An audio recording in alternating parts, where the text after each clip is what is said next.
Ibu screen recorder ya, jadi nggak perlu ada absen lagi, Ibu lihat dari screen recordingnya aja. Boleh, silakan. Oke, 34 orang, silakan kelompok 1 presentasi.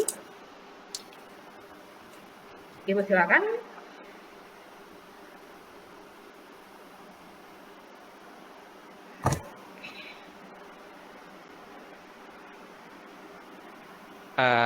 Maaf, udah kelihatan? Oke. Udah, Ren. Udah. Ren. Udah, Ren. Oke, bisa saya mulai presentasi kelompok 1. Bisa. Bisa. Oke, sebelumnya saya ucapkan Assalamualaikum warahmatullahi wabarakatuh. Selamat siang teman-teman semua. Saya doakan di siang hari ini kita diberikan kesehatan dan kesempatan. Oke, pada kesempatan siang ini saya akan mempresentasikan hasil yang telah saya diskusikan dengan kelompok 1, yaitu tentang demokrasi parlementer. Sebelumnya saya ingin memperkenalkan nama kelompok saya terlebih dahulu. Perkenalkan, nama saya Randy. Saya di sini sebagai ketua kelompok. Di sini ada Salwa, ada Aril, ada Yemima, ada Franklin, ada Deborah, ada Belvia, Caroline, Adelia, dan terakhir Naila. Oke, kita masuk ke materi sejarah parlementer. Apa sih sejarah parlementer itu? Pengertian sistem parlementer maksud saya. Maaf. Pengertian parlementer, waktu dan tempat dipersilakan. Oke, di sini saya akan menjelaskan maksud pengertian sistem parlementer. Sistem parlementer adalah sebuah sistem pemerintahan yang parlemennya memiliki peranan penting dalam pemerintahan. Dalam hal ini, parlemen memiliki wewenang dalam mengangkat Perdana Menteri dan parlemen pun dapat menjatuhkan pemerintahan, yaitu mengeluarkan semacam mosi tidak percaya. Selanjutnya, silakan lanjut. Setelah kita mengetahui apa itu pengertian sistem parlementer, kita masuk ke materi sejarah parlementer. Sejarah parlementer akan dijelaskan oleh Salwa. Kedengaran nggak suaranya tuh? Masuk, kedengaran. Ya. Untuk sejarah parlementer dimulai dari tahun 1949 sampai 1959 yang lebih dikenal dari era demokrasi liberal, dikenal pula sebagai era demokrasi parlementer. Dalam konferensi meja bundar tahun 1945,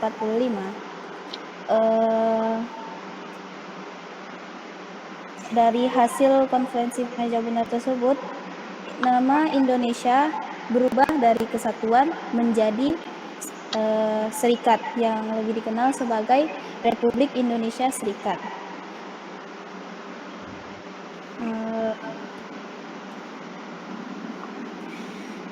Karena banyak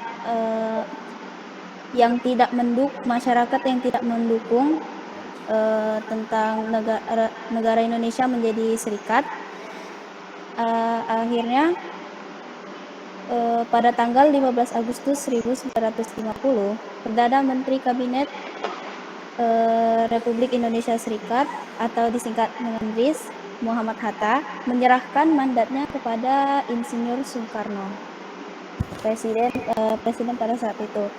Dan pada tanggal 17 Agustus 1950, Republik Indonesia Serikat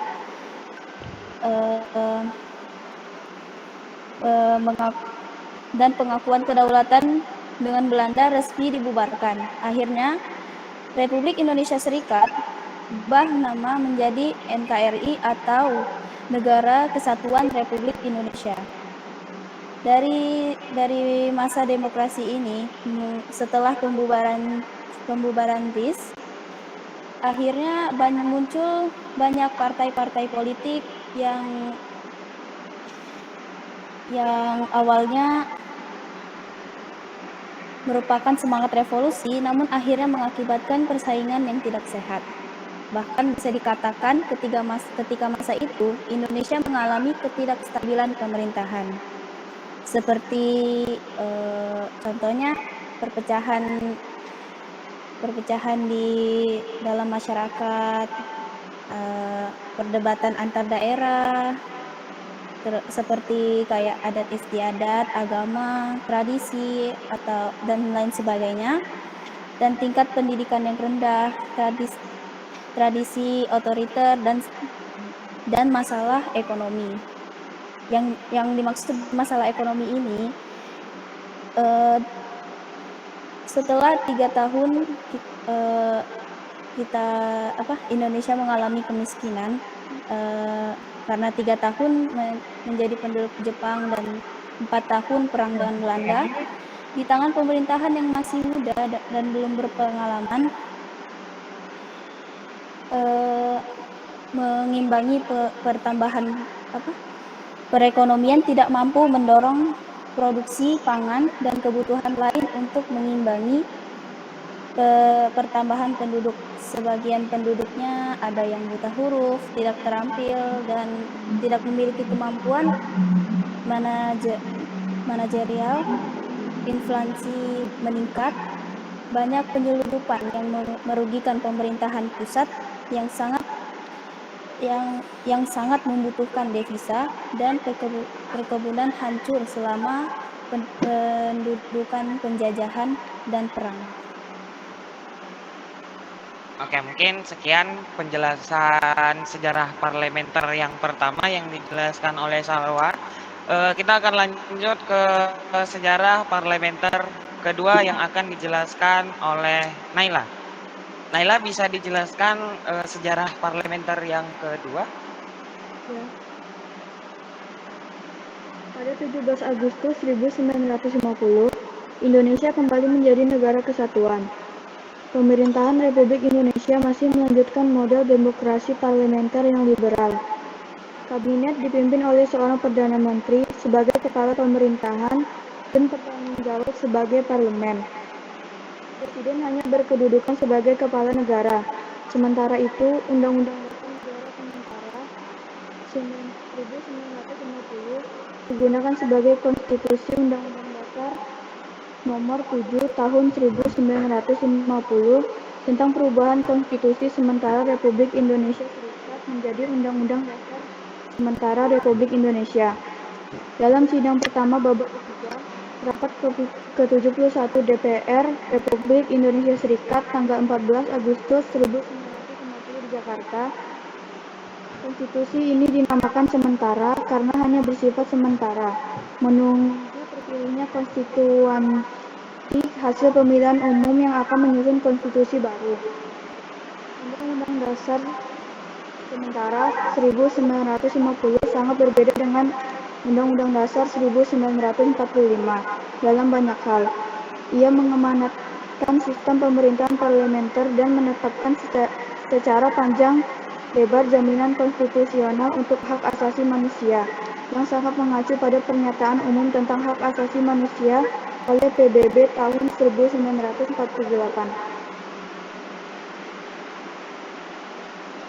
Oke, mungkin materi dari sejarah parlementer yang dijelaskan Salwa dan Naila sudah cukup. Kita masuk ke materi tujuan parlementer. Tujuan parlementer itu apa sih? Nah, ini pada saat ini akan dijelaskan oleh Adelia. Waktu dan tempat dipersilakan. Maaf, dan itu slide-nya ciri. Oh ya, maksudnya ciri-ciri parlementer.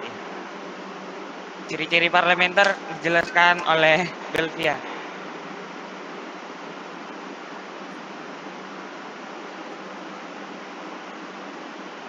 Belvia.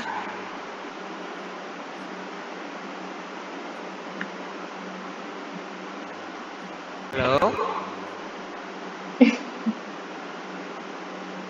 Oke, di sini karena tidak ada Belvia, saya yang akan menggantikannya. Ciri-ciri parlementer yaitu yang pertama dikepalai oleh seorang Perdana Menteri sebagai kepala pemerintahan, sedangkan kepala negara dikepalai oleh Presiden terkaja. Yang kedua, kekuasaan eksekutif Presiden ditunjuk oleh legislatif, sedangkan raja diseleksi berdasarkan undang-undang. Yang ketiga, Perdana Menteri memiliki hak prerogatif atau hak istimewa untuk mengangkat dan memberhentikan menteri-menteri yang memimpin departemen dan non-departemen. Yang keempat yaitu menteri-menteri hanya bertanggung jawab kepada kekuasaan legislatif. Yang kelima, kekuasaan eksekutif bertanggung jawab kepada kekuasaan legislatif. Yang keenam, kekuasaan eksekutif dapat dijatuhkan oleh legislatif. Dan yang terakhir, parlemen sebagai pemegang kekuasaan di negara tersebut. Terima kasih. Oke, setelah ciri-ciri parlementer yang dijelaskan oleh Deborah, kita masuk ke tujuan parlementer yang akan dijelaskan oleh Adelia. Untuk Adelia, waktu dan tempat dipersilakan. Tujuan parlementer didirikan sebagai pembuat kebijakan, dapat ditangani secara cepat karena mudah terjadi penyesuaian pendapat antara eksekutif dan legislatif. Hal ini karena kekuasaan eksekutif dan legislatif berada pada satu partai atau koalisi partai, dan garis tanggung jawab dalam pembuatan dan pelaksanaan kebijakan publik jelas. Lalu adanya pengawasan yang kuat dari parlemen terhadap kabinet, sehingga kabinet menjadi berhati-hati dalam menjalankan pemerintahan. Masuk ke materi kabinet parlementer. Sebelum kita masuk ke kabinet parlementer, di era demokrasi kabinet parlementer di sini terdapat 7 kabinet yang akan dijelaskan oleh Yemima. Adapun kabinet parlementer yaitu 1. Muhammad Natsir pada tanggal 6 September 1950 sampai 12 Maret 1951. Yang kedua ada Sukiman Wirjosanjojo pada tanggal 27 April 1951 sampai 23 Februari 1952. Yang ketiga ada Wilopo, yaitu pada tanggal 3 April 1952 sampai 3 Juni 1953. Yang keempat ada Ali Sastroamijojo, yaitu pada tanggal 1 Agustus 1953 sampai 27 Juli 1955. Yang kelima adalah Burhanuddin Harahap, yaitu pada tanggal 12 Agustus 1955 sampai 3 Maret 1956. Yang keenam ada Ali Sastroamijojo, yaitu pada tanggal 24 Maret 1956 sampai 14 Maret 1957. Yang ketujuh ada Juanda Kartawijaya, yaitu pada tanggal 9 April 1957 sampai 5 Juli 1959.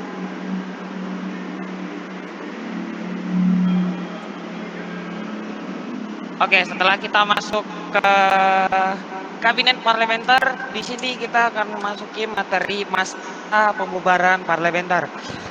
Kenapa sih parlementer itu bisa dibubarkan dan kapan masa waktu pembubarannya? Di sini saya akan menjelaskan masa pembubaran parlementer.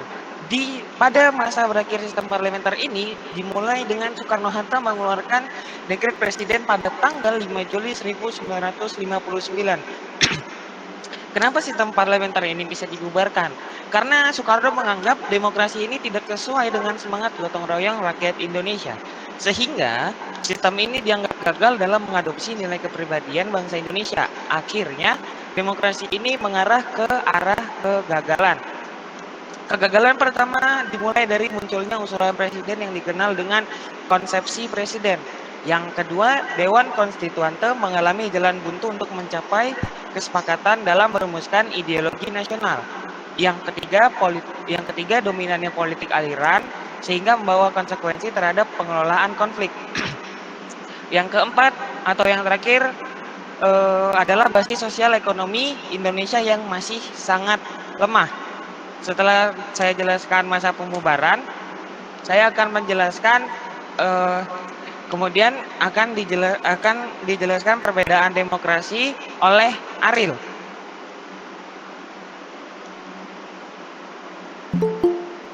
Lo Aril?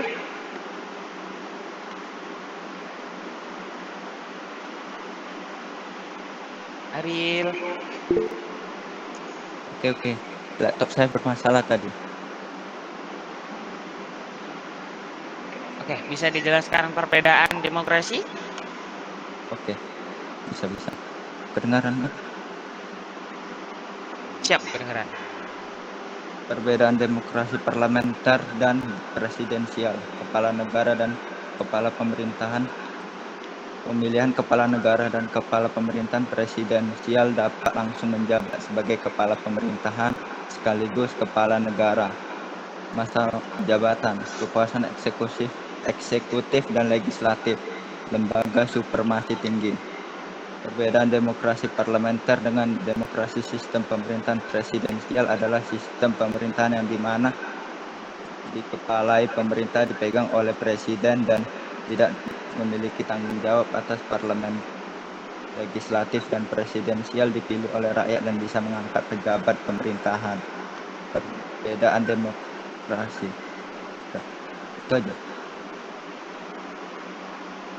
Oke, setelah dijelaskan perbedaan parlementer, kita masuk ke kelebihan dan kekurangan sistem parlementer. Kelebihan sistem parlementer, maksud saya kekurangan sistem parlementer akan dijelaskan oleh Caroline. Kekurangan demokrasi parlementer. Yang pertama, jabatan kuasa eksekutif atau kabinet bergantung pada dukungan parlemen yang berakibat suatu waktu bisa dijatuhkan parlemen. Yang kedua, periode pemerintahan yang eksekutif tidak selalu berjalan sesuai tergantung suara dari parlemen. Yang ketiga, waktu pelaksanaan pemilu atau pemilihan umum selalu berubah-ubah. Keempat, eksekutif berpotensi mengendalikan parlemen ketika mayoritas pendukung atau teman partainya ternyata banyak yang menjadi parlemen. Yang terakhir atau yang kelima, parlemen dijadikan wadah kaderisasi para calon eksekutif. Mereka dimanfaatkan untuk mengisi jabatan eksekutif dan menteri dengan pengalamannya selama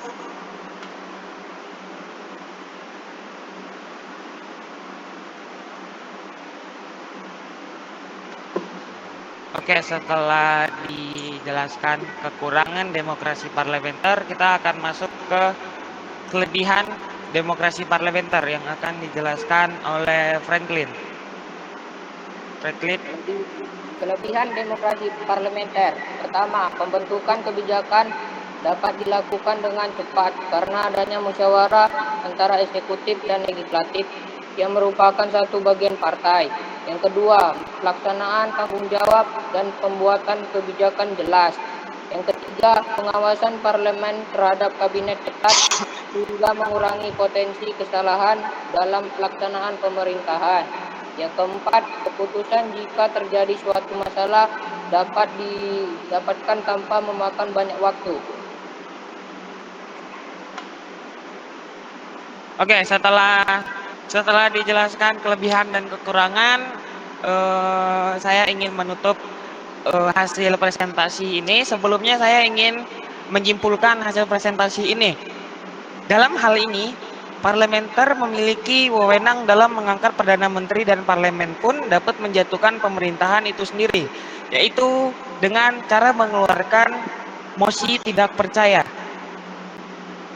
Negara federal yang diperakasai oleh Belanda untuk memajukan integrasi masyarakat Indonesia sebagai kesatuan yang ternyata tidak didukung oleh masyarakat Indonesia, sehingga banyak bagian yang ingin Indonesia kembali menjadi kesatuan, dan akhirnya pada tanggal 15 Agustus 1950, Perdana Menteri Kabinet RIS Muhammad Hatta menyerahkan mandatnya kepada Insinyur Soekarno. Setelah saya menjelaskan kesimpulan, jadi saya membuka sesi tanya jawab. Ada yang ingin bertanya?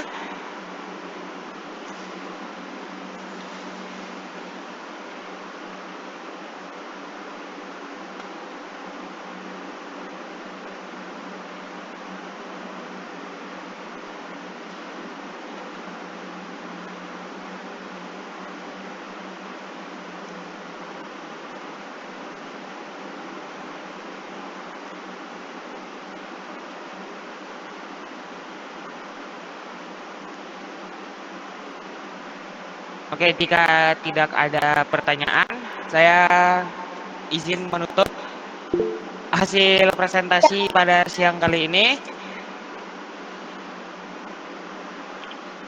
Saya ucapkan sekian dan terima kasih. Tunggu sebentar. Assalamualaikum warahmatullahi wabarakatuh. Waalaikumsalam warahmatullahi wabarakatuh. Anggi ini mau bertanya atau bagaimana? Mau bertanya, Bu. Oke, Anggi dulu, silakan bertanya. Assalamualaikum warahmatullahi wabarakatuh. Perkenalkan, saya Anggia Metri, perwakilan dari kelompok 3, ingin bertanya kepada kelompok 1. Tadi kan pada masa pembubaran ada berbagai macam kegagalan. Contohnya yang keempat itu kan basis sosial ekonomi yang masih sangat lemah. Salah satu contoh basis sosial ekonomi yang masih sangat lemah itu apa? Basis sosial ekonomi yang masih sangat lemah itu bisa disebabkan karena kurangnya intelektual masyarakat pada tahun 1950 dan kurangnya lapangan pekerjaan pada masa itu akibat ladang yang dihancurkan oleh penjajah Jepang. Oh, baik. Makasih. Sama-sama. Mungkin ada lagi yang ingin bertanya?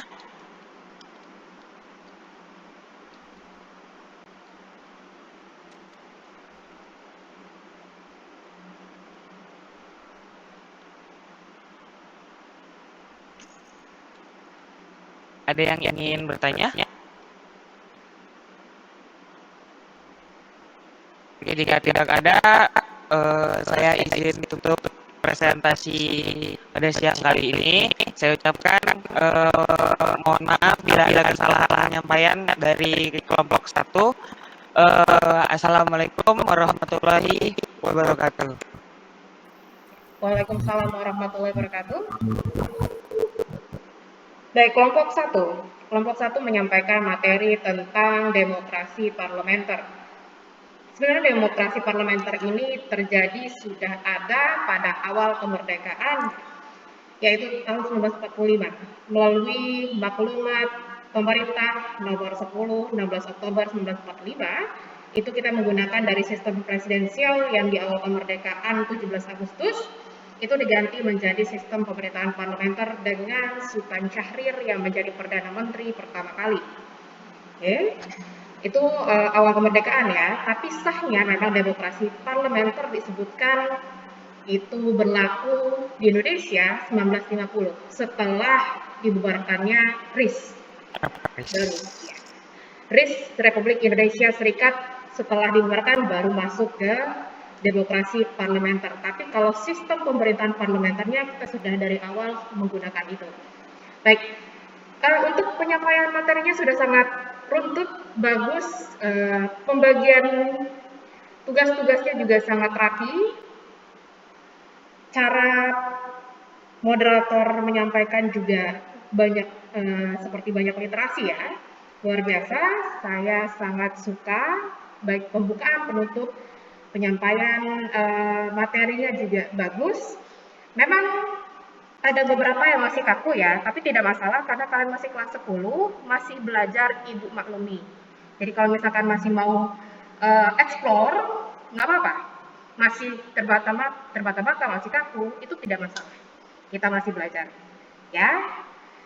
Untuk itu nanti kalau misalkan untuk kelompok berikutnya, Ibu akan kasih beberapa contoh dari kelompok dari kelas lain yang sudah Ibu upload ke YouTube. Bisa kalian lihat bagaimana cara mereka menyampaikan materi supaya kalian lebih bisa eksplorasi lagi. Oke?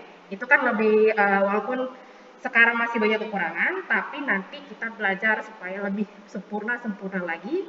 Nanti pas kalian sudah tamat SMA, masuk ke kuliah, presentasi kalian sudah sangat bagus. Jadi membawa nama SMA 3 lebih baik lagi nanti. Oke. Tidak ada kekurangan ya, bagus semua. Tapi Ibu mau menyampaikan beberapa materi yang Ibu ambil dari kelompok 1. Tadi disampaikan ada sistem pemerintahan parlementer dan presidensial ya. Sistem pemerintahan parlementer dan presidensial itu ada banyak perbedaan. Kalau parlementer Yang paling tinggi tadi yang disampaikan sama siapa? Ariel ya. Ariel itu bukan supremasi tapi supremasi. Jadi bahasanya lembaga supremasi saja, bukan supremasi tinggi tadi. Karena supremasi udah artinya paling tinggi. Oke, lembaga tertinggi maksudnya. Lembaga tertinggi kalau di parlementer adalah DPR. Dan kepala negara dan kepala pemerintahannya itu berbeda. Kalau di parlementer, kalau kepala negara di parlementer itu bisa raja, bisa presiden, bisa kaisar, ya. Kalau kepala pemerintahannya tetap perdana menteri, itu parlementer. Kalau presidensil, baik kepala negara maupun kepala pemerintahannya dipegang oleh presiden. Ya, itu sistem pemerintahan. Kemudian tadi disebutkan juga ada bentuk negara. Coba bentuk negara yang ada di dunia apa saja? Sebutkan 2 aja. Atau gini pertanyaannya. Monarki. Hah? Gimana? Monarki konstitusional, Bu. Oh, itu bentuk pemerintahan. Ya, itu bentuk pemerintahan. Yang Ibu tanya bentuk negara. Bentuk negara Indonesia lah, Ibu tanya. Bentuk negara Indonesia Pulau. itu apa? Nurdin, Kepulauan, Bu. kenapa? Kepulauan nggak? Bukan. Kesatuan, lagi. Bu. Oke, Farid, kesatuan. Oke, bentuk negara Indonesia adalah kesatuan. Dan di dunia ada 2, kesatuan dan federasi. Tadi kan disebutkan ada federasi juga ya. Federasi itu sama halnya dengan serikat. Federasi adalah nama lain dari serikat. Oke, contoh negara yang menganut bentuk negara serikat apa saja? Amerika Serikat. Oke, Amerika Serikat. Terus? Jerman. Meksiko. Terus? India. India serikat ya? Iya, Bu. Oke, serikat. Terus apa lagi? Inggris, Bu. Rusia, Bu, Rusia. United Kingdom.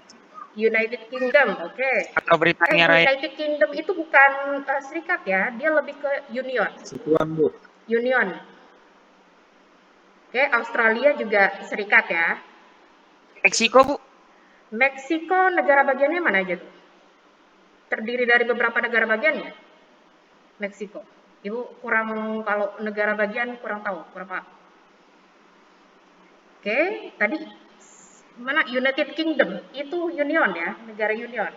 Jadi negara union ini digabung dari beberapa negara merdeka menjadi satu. Sama kayak Arab, Uni Emirat Arab, union juga. Jadi beberapa negara merdeka bersatu karena konstitusinya satu. Kalau negara kesatuan, konstitusinya cuma satu, nggak ada negara bagian. Tidak ada negara merdeka. Negara merdekanya hanya satu, konstitusinya satu. Kalau negara serikat, terdiri dari beberapa negara bagian, tapi konstitusinya banyak. Masing-masing negara bagian boleh membuat konstitusinya masing-masing, atau undang-undang dasarnya masing-masing. Itu perbedaannya. Nah, yang terakhir, bentuk pemerintahan tadi sudah disebutkan sama si Randy, 1 tentang monarki ya. Bentuk pemerintahan yang ada di dunia salah satunya monarki. Kalau kita Indonesia bentuk pemerintahannya apa? Republik. 2. Terus yang ketiga ada yang namanya aristokrasi. Nah gini, kalau monarki dipimpin oleh seorang raja. Nah, monarki dibagi menjadi 2. Monarki konstitusional dan monarki absolut.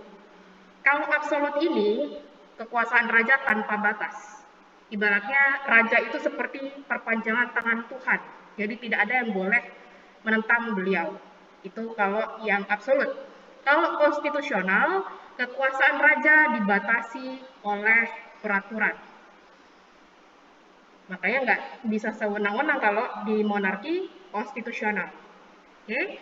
Kemudian yang kedua, aristokrasi ya. Aristokrasi ini dipimpin oleh cendekiawan atau bangsawan.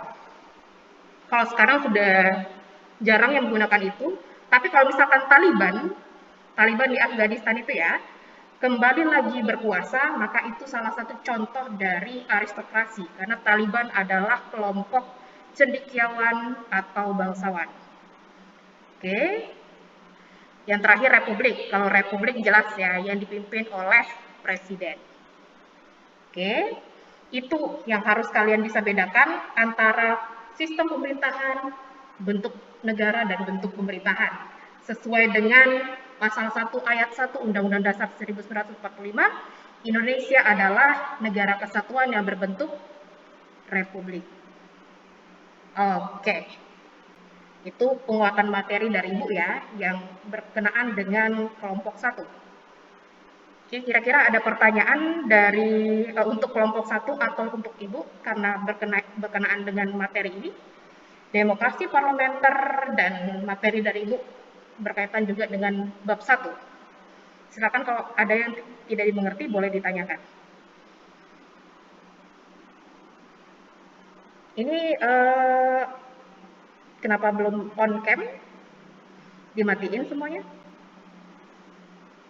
Ada kendala jaringan atau enggak? Enggak ya? Oke. Nah, kelompok 1 sudah sangat bagus ya dalam penyampaiannya. Nah, kelompok 2 kalau bisa lebih lagi. Apalagi nanti Ibu memberikan contoh, kelompok 1 sudah mencontohkan, kelompok yang lainnya nanti akan Ibu contohkan juga, Ibu kasih linknya untuk dilihat.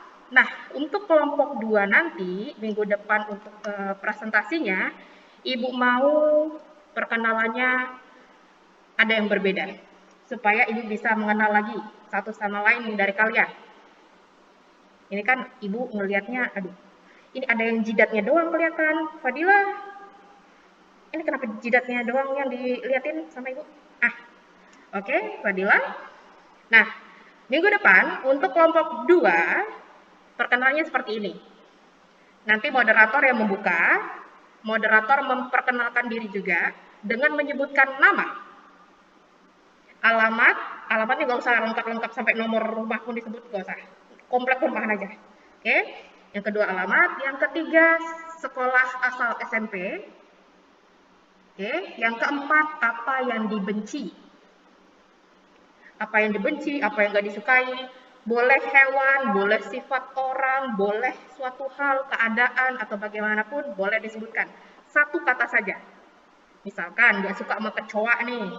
Nah, setelah anggota pertama menyebutkan apa yang dibenci, sampai situ, serahkan ke anggota berikutnya. Tapi anggota berikutnya, sebelum dia memperkenalkan diri, harus mengartikan dulu atau mendefinisikan dulu apa itu kecoa atau apa yang dibenci sama anggota sebelumnya. Ngerti nggak? Jadi udah selesai nih anggota pertama memperkenalkan diri dan menyebutkan saya tidak suka sama kecoa. Oke, serahkan ke anggota berikutnya. Anggota berikutnya itu langsung menyebutkan kecoa adalah sejenis serangga yang sangat menjijikkan, kalau terbang sangat mengerikan, begitu-gitulah. Setelah sudah selesai mendefinisikan baru masuk perkenalan diri. Begitu seterusnya, itu disebut dengan kalimat transisi, kalimat sambung menyambung. Nanti pas anggota terakhir sudah menyebutkan apa yang dia benci, balik lagi ke moderator. Moderator yang mengartikan apa yang dibenci oleh anggota yang terakhir. Oke, paham ya? Baru masuk ke materi. Sip, paham? Paham nggak nih? Suaranya nggak ada? Paham, Bu. Oke, paham. Bu. Kelompok 2 siapa tuh moderatornya? Udah ditentukan belum? Saya, Ibu. Saya mana yang mana? Oh, Langgeng. Iya, Bu. Oke, Langgeng. Kelompok 2 minggu depan harus lebih baik ya. Insya Allah, Bu. Oke, baik. Kalau gitu, kalau tidak ada pertanyaan dan materi Ibu sesuai dengan demokrasi parlementer juga sudah selesai. Tapi kalau misalkan ada pertanyaan seputar demokrasi parlementer boleh ditanyakan di luar jam pelajaran atau minggu depan juga boleh. Tiba-tiba baru inget nih, nggak ngerti bagian ini, mau ditanyakan, boleh. Oke, apalagi sebenarnya ada banyak pertanyaan ya demokrasi parlementer. Contohnya misalkan, tadi disampaikan sama kelompok 1, kalau demokrasi parlementer itu tidak sukses dijalankan di Indonesia, kenapa alasannya? Kan ada ditanyain seperti itu ya. Tadi yang bertanya cuma 1, Anggi. Yang lainnya kalau bisa minggu depan ikut bertanya. Kira-kira apa gitu yang bisa ditanyakan untuk kelompok 2, ditanyakan. Oke? Baik, Terima kasih untuk hari ini. Terima kasih kelompok 1 yang sudah menyampaikan materi dengan sangat baik. Terima kasih juga untuk anggota lainnya yang sudah berpartisipasi, sudah mengikuti pembelajaran Ibu pada hari ini. Ibu akhiri. Assalamualaikum warahmatullahi wabarakatuh. Selamat siang. Waalaikumsalam warahmatullahi wabarakatuh. Waalaikumsalam warahmatullahi wabarakatuh. Siang, Bu. Ya, siap. Terima kasih, Bu. Yuk, sama-sama. Terima kasih. Oke, sama-sama. Dadah Ibu. Yo, dadah. Yuk, Randy, sawah. Baik, Ibu tutup ya. Terima kasih. Izin dulu Bu. Bye-bye Bu. Terima kasih, Bu. Sama-sama.